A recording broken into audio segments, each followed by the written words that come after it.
Hello, my dear students. How are you all? I hope everybody is doing very well. Okay, so I am Pavitra Bag here to welcome you, and I am going to teach you biology here. तो हम यहाँ पे जो chapter हम कर रहे हैं अभी स्ट्रक्चरल ऑर्गेनाइजेशन ऑफ एनिमल्स कर रहे हैं 11th का ये एक चैप्टर है जिसमें हम लोग ने कर चुके हैं जो टाइप्स ऑफ टिश्यू कितने टाइप ऑफ टिश्यूज होते हैं उनमें से जो तुम्हारा 4 टिश्यूज हैं। एक है एपिथेलियल टिश्यू, ठीक है, connective tissue, muscular tissue and nervous tissue. इनमें से हम लोग डिस्कस किए थे epithelial tissue.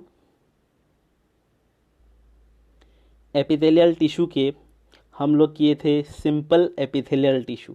Simple epithelial tissue जो है ये कंप्लीट हो चुका है। Okay, this is completed. आज देखेंगे हम लोग compound epithelial tissue. Okay, so let's start with the compound epithelium. Compound epithelium क्या होता है? कंपाउंड एपिथेलियम जनरली तुम्हारा मल्टी लेयर होता है। जैसे कि हम लोग देखे थे सिंपल एपिथेलियम टिश्यू में एक बेसमेंट मेम्ब्रेन होता था। ये तुम्हारा बेसमेंट मेम्ब्रेन है। ओके, इस तरह से एक बेसमेंट मेम्ब्रेन होता था, उसके ऊपर हमारा जो एपिथेलियल टिश्यू होता था सिंपल में। ये हो गया तुम्हारा सिंपल एपिथेलियल टिश्यू में। बट इनके सब कंपाउंड एपिथेलियम, यहाँ पे जो एपिथेलियल टिश्यू होगा वो मल्टी लेयर होगा। कैसे? यू कैन सी हियर, मैं बना देता हूँ आप लोगों के लिए। देखो, यहाँ पे एक बेसमेंट मेम्ब्रेन चाहिए होगा हमको। ओके, ये हो गया हमारा basement membrane. Okay, basement membrane के ऊपर तुम्हारा एपिथेलियल टिश्यूज का लेयर्स होगा। एक लेयर हो गया, ये दूसरा लेयर हो गया है, ये हो गया तीसरा लेयर। ऐसे करके पूरा लेयर होगा, ठीक है। एक लेयर नहीं होगा, ये होगा multi layer. Okay, multi layer होगा हमारा कंपाउंड एपिथेलियम, ठीक है। तो फर्स्ट प्रॉपर्टी हमने पढ़ा compound epithelium is multi layer. Okay, second बात क्या है? Limited source of secretion and absorption. तो यहाँ पे क्या हो रहा है? मल्टी लेयर होने के वजह से, ये हमारा मल्टी लेयर है, मल्टी लेयर होने के वजह से यहाँ पे जो टिश्यूज हैं सिक्रीशन इनका कम हो जाता है। ओके, यहाँ आपका सिक्रीशन कम हो जाता है एंड एब्जॉर्प्शन भी कम हो जाता है। तो लिमिटेड सोर्स ऑफ और limitedly they secrete and absorb. Okay, now इनका जो फंक्शन क्या है? Function is to protection against chemical and mechanical stresses. Obvious सी बात है, अगर एक लेयर होता तो यहाँ पे कोई केमिकल अगर गिर जाए यहाँ पे या कोई मैकेनिकल इंजरी हो जाए तो ये जो टिश्यू है इसका इंजरी होना बहुत इजी हो जाता। बट यहाँ पे हमारे पास मल्टी लेयर है तो यहाँ पे प्रोटेक्शन जो है ज़्यादा मिल जाता है as compare to the simple epithelial tissue. Okay, now it covers the surface of skin. जो हमारा स्किन है, बॉडी का जो स्किन है, इस स्किन को ये कवर करता है कंपाउंड एपिथेलियम। ये इम्पोर्टेंट है, इस बात को ध्यान रखना है। पहला बात हो गया मल्टी लेयर है, यहाँ पे ये बहुत कम सिक्रीशन करते हैं और एब्जॉर्प्शन भी बहुत कम करते हैं। फंक्शन क्या है?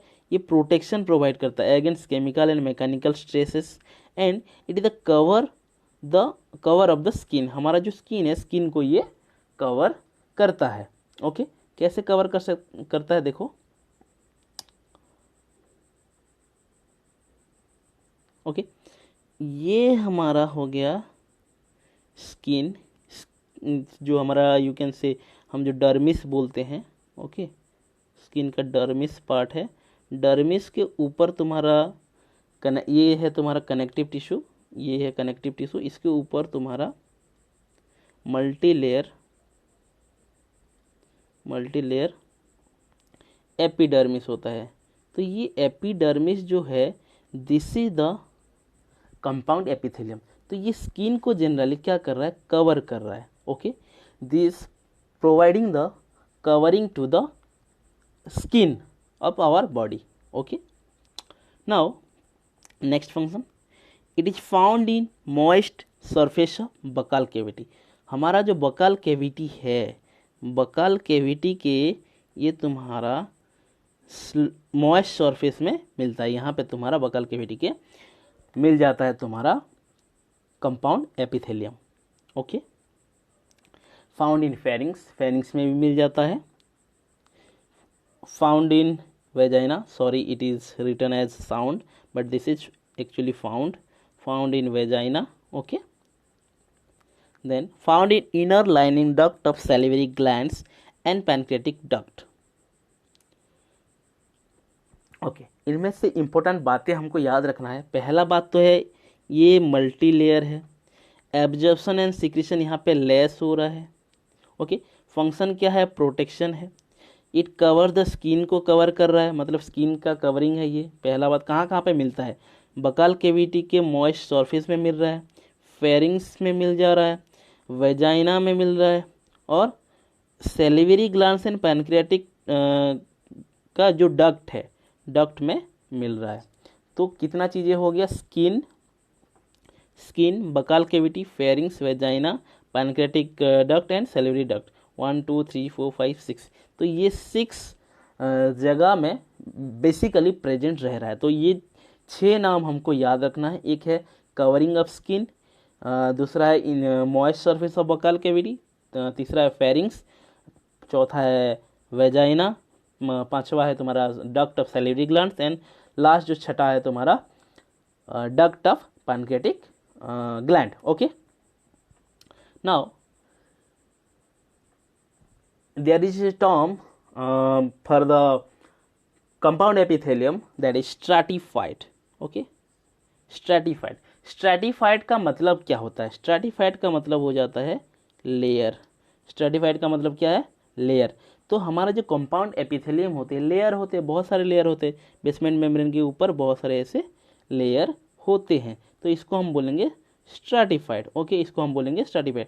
Now here a term is written as stratified squamous. Stratified squamous का मतलब क्या हो जाता है, एक तुम्हारा यहाँ पे बेसमेंट मेम्ब्रेन है, बेसमेंट मेम्ब्रेन के ऊपर तुम्हारा कंपाउंड एपिथेलियम का ऐसे लेयर है। ओके, कंपाउंड एपिथेलियम का ऐसे लेयर है, एंड सबसे टॉप लेयर में तुम्हारा स्क्वामस टिश्यू प्रेजेंट होगा। यहाँ पे तुम्हारा स्क्वामस एपिथेलियम प्रेजेंट होगा। तो जिस कंपाउंड एपिथेलियम में टॉप में तुम्हारा स्क्वामस, ये हमारा स्क्वामस एपिथेलियम होगा, उसको हम बोलेंगे स्ट्रैटिफाइड स्क्वामस बोलेंगे। इसको हम क्या बोलेंगे, स्ट्रैटिफाइड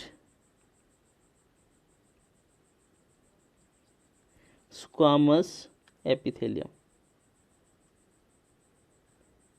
ओके,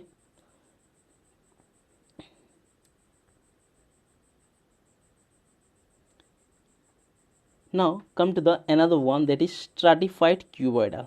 स्ट्रैटिफाइड क्यूबोइडल का मतलब क्या हो गया, यहाँ पे तुम्हारा जो मेम्ब्रेन है, बेसमेंट मेम्ब्रेन के ऊपर तुम्हारा लेयर कंपाउंड एपिथेलियम होगा। कंपाउंड एपिथेलियम होने के बाद जो टॉप एरिया होगा, टॉप एरिया में तुम्हारा क्यूबोइडल एपिथेलियम प्रेजेंट होगा। तो टॉप में जब क्यूबोइडल एपिथेलियम प्रेजेंट होगा तो हम क्या बोलेंगे, ये है तुम्हारा क्यूबोइडल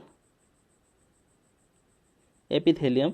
तो जहाँ पे तुम्हारा जिस कंपाउंड एपिथेलियम में जो टॉप में है, टॉप मोस्ट रीजन में जो लेयर है एपिथेलियम टिश्यू का, वो अगर क्यूबोइडल रहा तो उसको हम क्या बोलेंगे, stratified cuboidal epithelium. Okay, generally ये भी तुम्हारा duct of salivary glands and pancreatic gland के डक्ट में मिल जाता है। Okay, stratified squamous epithelium. Stratified squamous epithelium का टाइप्स है, एक है तुम्हारा केराटिनाइज्ड स्ट्रैटिफाइड स्क्वामस, एक है तुम्हारा नॉन केराटिनाइज्ड स्ट्रैटिफाइड स्क्वामस। इसका क्या मतलब है बच्चों, देखो तुम्हारा जो स्ट्रैटिफाइड स्क्वामस है उसमें अगर स्क्वामस सेल में अगर केराटिन प्रोटीन प्रेजेंट है तो हम उसको क्या बोलेंगे, केराटिनाइज्ड स्ट्रैटिफाइड स्क्वामस बोलेंगे। अगर स्ट्रैटिफाइड स्क्वामस में केराटिन प्रेजेंट नहीं है तो उसको बोलेंगे हम non keratinized stratified squamous. Okay, तो केराटिनाइज स्ट्रैटिफाइड स्क्वामस कैसे होता है। देखो, अगर ये हमारा कंपाउंड एपिथेलियम है, कंपाउंड एपिथेलियम के तुम्हारा टॉपमोस्ट लेयर में तो ऑब्वियसली तुम्हारा स्क्वामस सेल प्रेजेंट होगा, ऐसे स्क्वामस सेल प्रेजेंट होगा। स्क्वामस के अंदर, स्क्वामस ये हो गया हमारा squamous cell, okay, this is our squamous epithelium, okay. Squamous epithelium के अंदर अगर यहाँ पे केराटिन प्रेजेंट होगा, ऐसे सपोज मान लो ये केराटिन है, तो इसको, ये अगर केराटिन है तो अगर स्क्वामस एपिथेलियम में केराटिन प्रेजेंट होगा तो उसी टाइप का एपिथेलियम को, कंपाउंड एपिथेलियम को हम बोलेंगे keratinise stratified squamous, okay. Generally squamous has keratin, squamous में केराटिन होना चाहिए, and it is expose to external environment. जो ये तुम्हारा हम जो बनाए अभी, जो तुम्हारा एंड जो तुम्हारा केराटिनाइज स्ट्रैटिफाइड स्क्वामस जो बनाए, that is generally expose to the environment, atmosphere को ये एक्सपोज है। तो हमारे बॉडी का कौन सा पार्ट जनरली एटमॉस्फेयर जो एनवायरनमेंट को एक्सपोज होता है, that is generally our skin. तो एग्जांपल इज आवर जो केराटिनाइज स्ट्रैटिफाइड स्क्वामस का स्किन हो गया, okay. Now come to the skin, okay. Skin में देखो, ये है तुम्हारा स्किन का स्ट्रक्चर। यहाँ देख सकते हो एपिडर्मिस लिखा है। एपिडर्मिस का ये जो रीजन है, ये तुम्हारा बेसमेंट मेम्ब्रेन है। यहाँ पे तुम्हारा ऐसे लेयर है, मल्टी लेयर है, और ऊपर देख सकते हो ये तुम्हारा यहाँ पे तुम्हारा स्क्वामस सेल है, ओके। और यहीं पे तुम्हारा केराटिन प्रोटीन मिल जाता है। तो ये हो गया एपिडर्मिस, जो कि स्किन का कवरिंग है, मतलब स्किन है हमारा, ओके ना। उसके नीचे एक कनेक्टिव टिश्यू होता है बच्चों स्किन के, उसको हम बोलते हैं डर्मिस। डर्मिस जनरली तुम्हारा डेंस इरेगुलर कनेक्टिव टिश्यू से बना होता है। किससे? डेंस इरेगुलर कनेक्टिव टिश्यू से। तो आपको इतना ध्यान रखना होगा, अभी ये कनेक्टिव टिश्यू वाला चीज़ें नहीं पढ़ेंगे, बस इतना ध्यान रखना होगा तुम लोग को, इतना बात याद रखना होगा, ये इंपॉर्टेंट है, क्वेश्चन आता है। डर्मिस में डेंस इरेगुलर कनेक्टिव टिश्यू होता है। इसके बारे में डिटेली मैं तुम लोगों को कनेक्टिव टिश्यू जब पढ़ाऊंगा उसमें डिस्कस करूंगा। तो अभी तुम लोग को स्किन के जो डर्मिस होता है, डर्मिस में डेंस इरेगुलर कनेक्टिव टिश्यू होता है, ये याद रखना है, ओके। तो अभी स्किन का स्ट्रक्चर में हम इतना ही करेंगे, आगे जाकर और चीज़ें करेंगे। तो हमको अभी क्या चीज़ें सीखी यहाँ पे, स्किन में एपिडर्मिस में तुम्हारा स्क्वामस सेल होता है, और उसके एपिडर्मिस के नीचे होता है डर्मिस। डर्मिस जो है तुम्हारा डेंस इरेगुलर कनेक्टिव टिश्यू से बना होता है, okay. You can see here, देखो तुम्हारा एपिडर्मिस में कोई ब्लड वेसल नहीं है, बट डर्मिस में you can see here this is the blood vessel. यहाँ से तुम्हारा न्यूट्रिशन लेता है epidermis, okay. Now come to the non keratinized squamous epithelium. देखो ये जो है हमारा, that is less expose to the external atmosphere. तो ये जो नॉन केराटिनाइज्ड स्क्वामस एपिथेलियम होते हैं, एनवायरनमेंट को एक्सपोज नहीं होते हैं, अगर होते भी हैं तो बहुत वेरी लेस तुम्हारा एक्सपोज्ड होते हैं। एग्जाम्पल हो गया बकाल cavity, pharynx, vagina.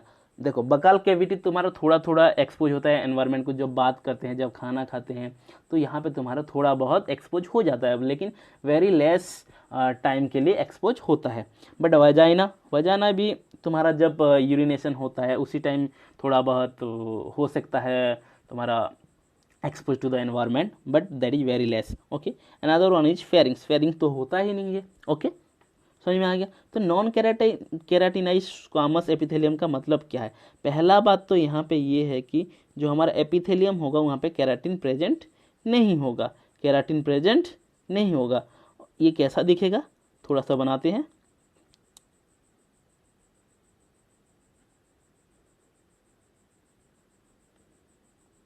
Just a minute, okay. Now you can see here, suppose मान लो ये हमारा बेसमेंट मेम्ब्रेन है। बेसमेंट मेम्ब्रेन के ये है हमारा लेयर ऑफ सेल्स, ओके। इसके ऊपर हमारा स्क्वामस एपिथेलियम प्रेजेंट होगा, बट इसके अंदर केराटिन प्रेजेंट नहीं होगा। तो this is our non keratinized squamous epithelium.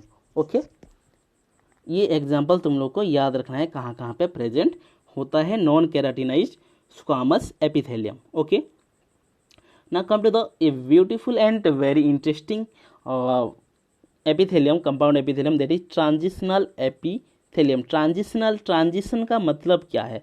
Transition का मतलब है एक जो एपिथेलियम होगा, एपिथेलियम का मान लो एक फॉर्म होगा फ्री फॉर्म, ट्रांजिशन होने के बाद इसका फॉर्म चेंज हो जाएगा इसी तरीके से। तो मैं बताता हूँ कैसे होता है जनरली। यहाँ पे क्या होता है, कुछ कुछ एपिथेलियम कुछ ऐसे जगह में प्रेजेंट होते हैं जहाँ पे कि तुम्हारा ऐसे कंपाउंड एपिथेलियम होते हैं, जो कि हम एक स्ट्राटिफाइड क्यूबिडल का एग्जांपल दे रहा हूँ। स्ट्राटिफाइड क्यूबिडल एपिथेलियम जो होते हैं ये कभी कभी क्या होता है, ये स्ट्रेच हो जाता है। क्या हो जाता है? स्ट्रेच हो जाता है। जब ये स्ट्रेच हो जाता है तो ये जो क्यूबिडल सेल है, ये क्यूबिडल है, क्यूबिडल तुम्हारा स्क्वामस बन जाता है। देखो कैसे बनेगा। यहाँ पे मान लो ये बेसमेंट मेम्ब्रेन है, ये लेयर है एपिथेलियम का, तो यहाँ पे तुम्हारा बन जाएगा ये ऐसे स्क्वामस सेल बन जाएगा। तो ये जो क्यूबिडल है ऐसे स्ट्रेच हो जाएगा। स्ट्रेच होने की, ये क्यूबिडल है, क्यूबिडल तुम्हारा ऐसे स्ट्रेच हो जाएगा। स्ट्रेच होने की वजह से क्या बन जाएगा, ये स्क्वामस बन जाएगा। ओके, तो क्या हुआ यहाँ पे, तुम्हारा जो पहला जो क्यूबिडल स्ट्राटिफाइड क्यूबिडल एपिथेलियम था वो स्ट्रेच होके ट्रांजिशन हुआ उसका स्क्वामस स्ट्राटिफाइड एपिथेलियम में। तो जनरली ये कौन सी जगह में प्रेजेंट होगा, जहाँ पे ये जो स्ट्रेचिंग पार्ट होगा उसी टाइम उसी जगह में प्रेजेंट होना चाहिए। देखो, it is found in urinary bladder. Obvious सी बात है, यूरिनरी ब्लैडर जो होता है, इनर साइड का जो टिश्यू होते हैं वो स्ट्रेच होते हैं। कब स्ट्रेच होते हैं? जब यूरिन फील होता है यूरिनरी ब्लैडर में, तो वहाँ पे स्ट्रेच होते हैं। तो जब यूरिन वहाँ पे अंदर नहीं भरा होता है तो वो लोग क्यूबिडल के फॉर्म में रहते हैं। जब यूरिन फॉर्म हो जाता है, मतलब अंदर भर्ती हो जाता है, तो यूरिन का अमाउंट जब बढ़ जाता है यूरिनरी ब्लैडर में, तो ये क्या होता है, तुम्हारा स्ट्रेच हो के स्क्वामस स्ट्राटिफाइड बन जाते हैं। और कहाँ पे? यूरेटर में हो सकता है, जब तुम्हारा यूरिन पास करेगा। यूरेथ्रा में भी हो सकता है, जब यूरिन तुम्हारा पास करेगा। तो ये तुम लोग को याद रखना होगा कि ट्रांजिशनल एपिथेलियम कहाँ कहाँ पे प्रेजेंट होते हैं। Now okay, now come to an important topic, that is cell junction। Okay, cell junction क्या है? बेसिकली सेल बच्चों, सेल जंक्शन एक मतलब कुछ इस तरह से सोच सकते हो।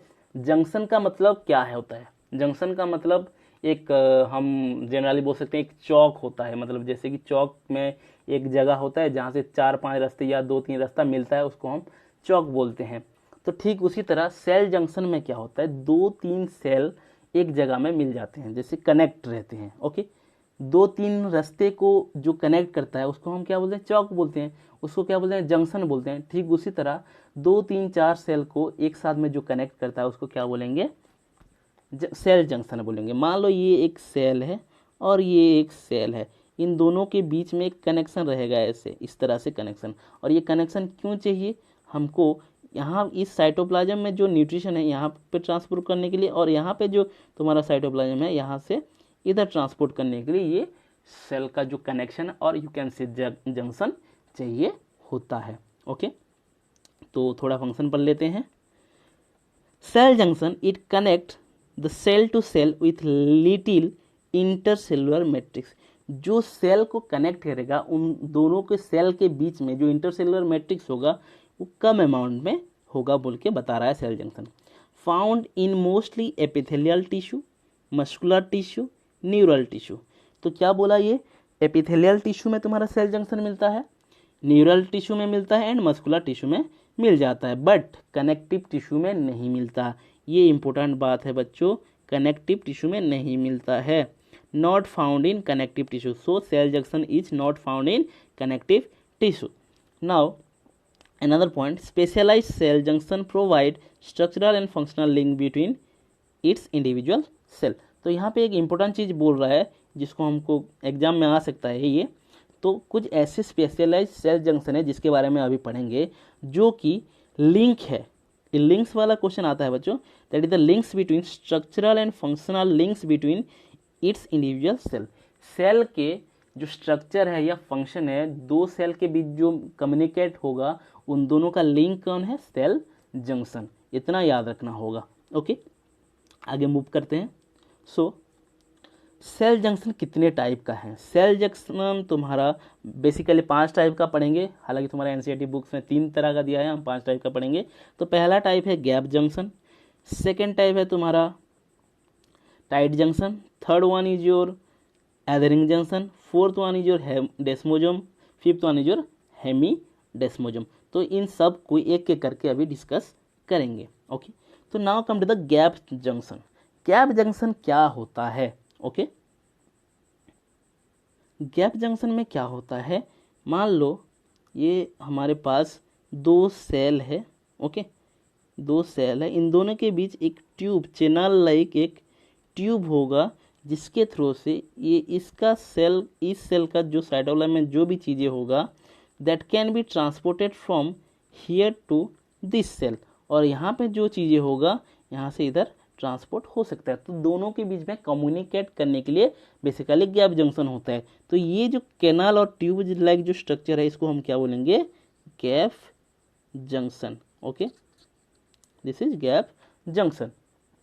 सो let's see what are all these things. It facilitate the cell to communicate with each other by connecting the cytoplasm by adjoining the cell for rapid transport of ions, small molecules, sometimes big molecules. Okay, क्या बोल रहा है? जो दो cell होते हैं, दोनों cell का साइटोप्लाज्म को कनेक्ट करता है गैप जंक्शन, और हेल्प करता है रैपिड ट्रांसफर में। और रैपिड ट्रांसफर किस किस का होगा? वो हो सकता है मे बी आयंस का हो सकता है, छोटे छोटे मॉलिक्यूल्स का हो सकता है, और कभी कभी बड़े मॉलिक्यूल्स का भी ट्रांसपोर्ट हो जाता है through the gap junction. Okay, तो गैप जंक्शन इन न्यूरॉन, न्यूरॉन में भी गैप जंक्शन प्रेजेंट होता है। कैसे प्रेजेंट होता है? देखो, ये तुम्हारा एक न्यूरॉन है, देखो ये तुम्हारा डेंड्राइट्स वगैरह हैं, these are the dendrites. Okay, dendrites, ये तुम्हारा सेल बॉडी है। ओके, और ये तुम्हारा न्यूक्लियस है न्यूरॉन का, ये है तुम्हारा एक्सॉन। ओके, समझ में आ रहा है? ये तुम्हारा एक न्यूरॉन का बेसिकली स्ट्रक्चर दिया हुआ है। देखो, ये एक न्यूरॉन 1 है, न्यूरॉन 2।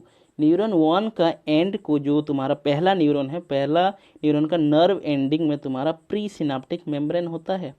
एंड तुम्हारा जो डेंड्राइट पार्ट्स होता है, जो न्यूरॉन 2 का पहला पार्ट जो होता है, उसको हम पोस्ट सिनाप्टिक मेम्ब्रेन प्रेजेंट होता है वो। इन दोनों के बीच में यहाँ पे इलेक्ट्रिकल सिनाप्स प्रेजेंट है। जहाँ पे इलेक्ट्रिकल सिनाप्स होगा, इलेक्ट्रिकल सिनाप्स में ही तुम्हारा गैप जंक्शन प्रेजेंट होगा, केमिकल सिनाप्स में प्रेजेंट नहीं होगा। केमिकल सिनाप्स में क्यों नहीं होगा? क्योंकि केमिकल सिनाप्स में तुम्हारा रिसेप्टर प्रेजेंट होते हैं, लेकिन यहाँ पर रिसेप्टर नहीं है बच्चों। तो केमिकल सिनाप्स के जो प्रेजेंट होने की वजह से तुम्हारा जो यहाँ से तुम्हारा एक न्यूरॉन से जो तुम्हारा कोई सिग्नल पास होगा इधर से, तो that can be passes through this gap junction to the another neuron. तो ये तुम्हारा है दो न्यूरॉन के बीच में जो ये प्रेजेंट है, इसको हम बोलेंगे गैप जंक्शन। और ये गैप जंक्शन क्या कर रहा है? That facilitate the communication between the two neuron. Okay, चलो आगे बढ़ते हैं।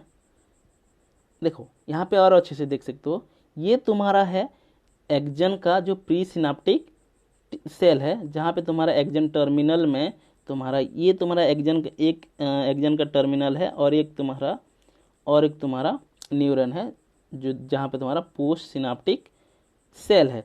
तो इन दोनों के बीच में देखो, ये तुम्हारा है एक गैप जंक्शन, ये सारे का सारा ये गैप जंक्शन है। तो यहाँ का सिग्नल तुम्हारा गैप जंक्शन के थ्रू से इधर आ जाता है। Okay, now come to the gap junction between heart cell.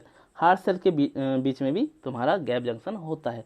देखो, हार्ट सेल, ये एक हार्ट सेल है और ये एक हार्ट सेल है, ये तुम्हारा ब्रांच होता है हार्ट सेल, जानते हो तुम लोग।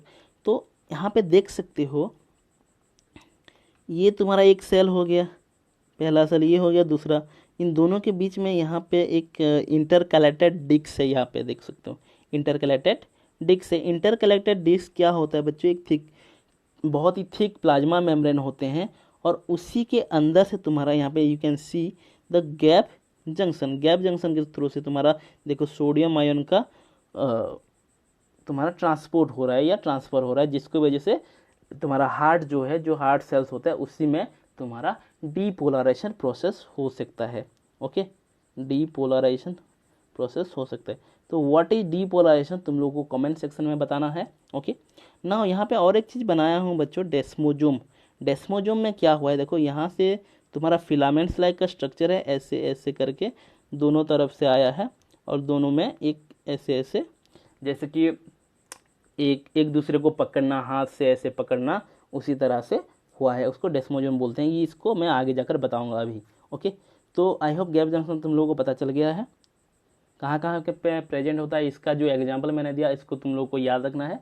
एक है न्यूरन सेल के बीच में, न्यूरन सेल का कहाँ कहाँ पे, post synaptic membrane and pre synaptic membrane, जो केमिकल जो इलेक्ट्रिकल सिनाप्स है, उन उसी गैप में तुम्हारा गैप जंक्शन होगा।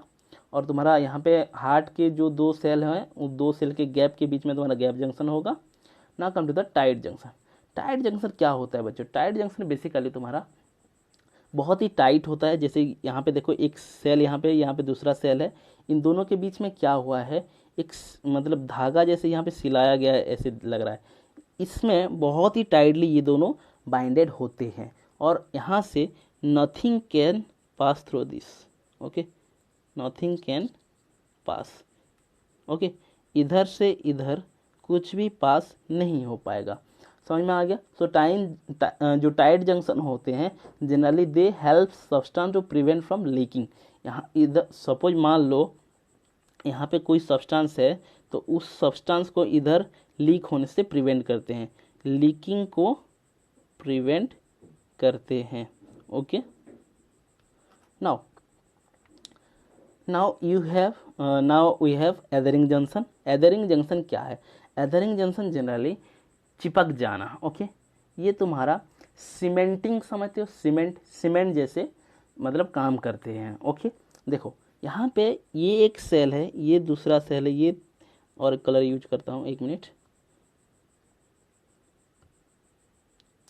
ये एक सेल है, ये एक सेल है, ये एक सेल है, ये एक सेल है, 5 सेल मैंने यहाँ पे बनाया है। जैसे तुम्हारा जो कार्बन बंडिंग जो होता है, एक कार्बन के चारों तरफ तुम्हारा जैसे सेल लगते हैं, सॉरी 4 और एलिमेंट लग सकते हैं, उसी तरह से यहाँ पे मैंने बनाया है। देखो यहाँ पे ये हमारा सेल है, this one is our cell. Cell के अगर हम इसको 3D में बनाएंगे, ओके, मैं 3D में बनाने की कोशिश कर रहा हूँ। ओके, एक मिनट जस्ट रुको। ओके, अगर 3D में एक सेल को बनाए, मान लो ये एक सेल है, मान लो, जस्ट इमेजिन। ओके, इधर भी एक तुम्हारा एक सेल है, मान लो। ओके, यहाँ पे तुम्हारा ऐसे करके ये होगा, ठीक है। ध्यान से देखो बच्चों, ये तो इसके इनर साइड में, जस्ट बच्चों गया डायग्राम गया, और एक बार बनाना पड़ेगा, वेट। ओके, मान लो ये हमारा एक सेल है। Okay, this is our cell, और एक सेल यहाँ पे है पड़ा हुआ। ओके, ठीक है, यहाँ पे ये 3D जैसा बनाया हूँ मैं, ट्राई कर रहा हूँ, इमेजिन करो, थोड़ा समझने की कोशिश करो। Okay, now we have 2 cell. Okay, ये जो सेल है, सेल के इनर साइड में, ये बीच में प्रोटीन्स का लाइनिंग होता है, ऐसे ये प्रोटीन है बच्चों, ऐसे एक प्रोटीन का लाइनिंग होता है, जिसको हम प्लैक बोलते हैं। क्या बोल, ऐसे ऐसे प्लैक बोलते हैं इसको। क्या बोलते हैं इसको? जनरली प्लैक बोलते हैं। This is made up of protein. Okay, this is made up of protein.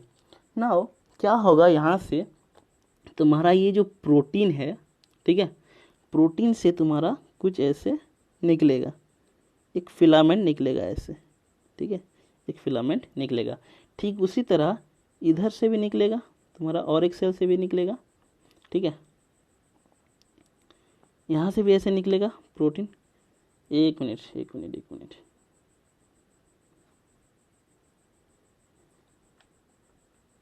Now you can see here, ये जो हमारा प्लैक है, प्लैक से तुम्हारा ऐसे एक फिलामेंट्स इधर आएगा, इधर ऐसे प्रोजेक्शन आएगा। ओके, और यहाँ पे तुम्हारा इस सेल से भी एक प्रोजेक्शन इधर आएगा, ऐसे ऐसे ये कनेक्ट होंगे।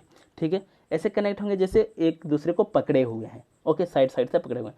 इसको हम इसी जो ये जो ज्वाइन हुआ, ये जो जंक्शन हुआ, इसको हम बोलेंगे एदरिंग जंक्शन। इसको हम बोलेंगे एदरिंग जंक्शन। ओके, नाउ यहाँ पे सिर्फ दोनों साइड से नहीं, इधर से भी ऐसे तुम्हारा ज्वाइनिंग होगा, इधर से भी ऐसे ज्वाइनिंग होगा, पीछे से भी ऐसे ज्वाइनिंग होगा, पीछे भी और सेल्स होंगे उनके बीच में स्वेलिंग होगा, ऐसे चारों तरफ से तुम्हारा ज्वाइनिंग होगा। आई होप तुम लोगों को ये बात जो मैंने समझाया है तुम लोग समझ में आ रहा होगा तुम लोगों को।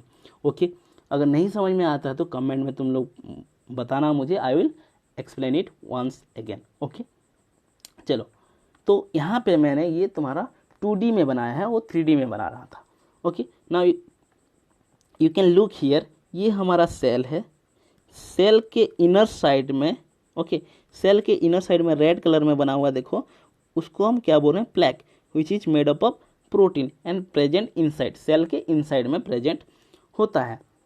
वहाँ से देखो तुम्हारा प्रोजेक्शन निकला हुआ है बच्चों, यहाँ से तुम्हारा हाथ जैसे उंगली जैसे प्रोजेक्शन निकला हुआ है।